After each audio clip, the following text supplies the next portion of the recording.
asxaabteyda youtube ka soo dhawaada maanta maxaan wadaa rooti aad u fudud oo aad u macaan badan oo aad u qurux badan oo guriga ku sameysanaysid foorno waa iska dhaafaysaa rootigan hadda guriga ku baratid cajiinkan wax kasta ka sameysan kartaa rootiga kuuska yariiska rootiga hamburgerka kulli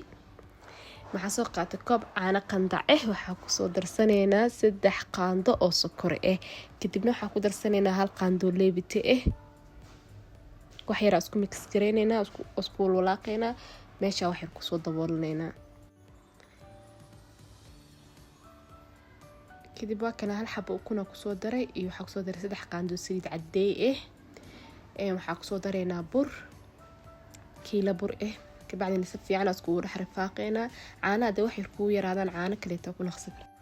fiican marka isku dhex gelisid kabacdi waxa ku dareysaa 1 qaando butter si fiican hadana isku dhex geliysaa cajiinka jileecona qaha butterka gadaal markii loo daro oo lagu rafaaqo meeshaas ku soo daboolanay waxa ku soo hal saac camal inta meel soo dhigayna markuu saac camal ku soo qamiiro waa kana waa soo kuskusaysaa marka kuskus isla eega ka soo dhigaysaa xajmigiisa inta isla eekirta isla keenaysaa kadibna markaas soo eekaysid waa fidinaysaa dhaxda markaas ugu fidisid waa duuduubeysaa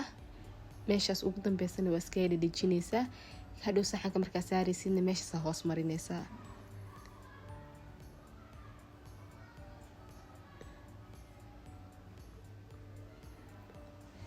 ovenka kor iyo hoos ka soo daaranay 180 aan ku dubooyaa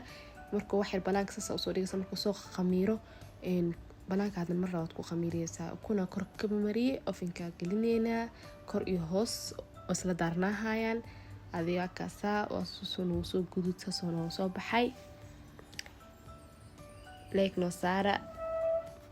subscribe ni soo dhaha thank you asxaabteyda ma hasantihiin halaha ay gaarsiiseen